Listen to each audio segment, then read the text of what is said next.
છોટાઉદેપુર કાલિકા માતા મંદિર ખાતે કેન્દ્ર સરકારના 12 વર્ષ પૂર્ણ થતાં ભાજપના જનકલ્યાણ મહાઅભિયાન હેઠળ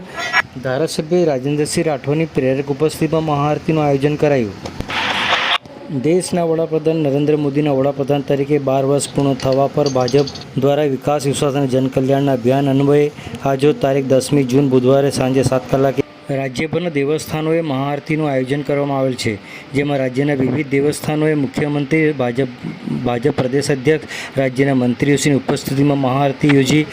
વડાપ્રધાન મોદીના દીર્ઘાયુ માટે પ્રાર્થના કરવામાં આવી હતી। જે અંતર્ગત છોટાઉદેપુર શહેર ભાજપ દ્વારા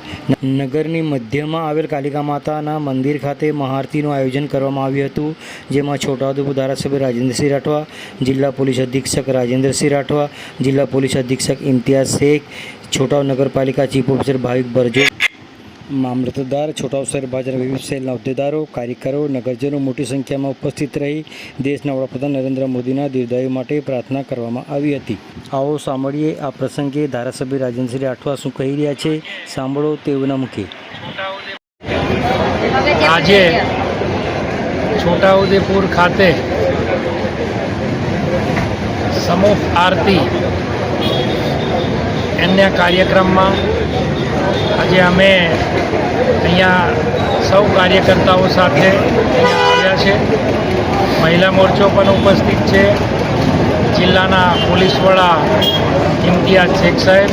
જિલ્લા પંચાયતના પ્રમુખ શ્રી ભૂપેન્દ્રભાઈ રાઠવા, માજી ધારાસભ્ય શ્રી શંકરભાઈ રાઠવા, નગરપાલિકાના ચીફ ઓફિસર, તાલુકાના મામલતદાર શ્રી। આજે અમે અહીંયા આરતી કરી અને આદરણીય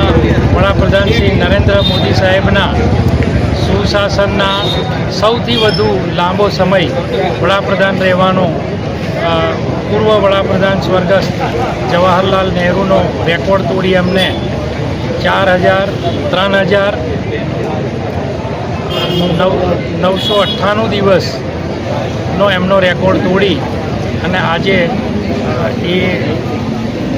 ભારત દેશના સૌથી વધુ સત્તામાં રહેનારા વડાપ્રધાન બન્યા છે।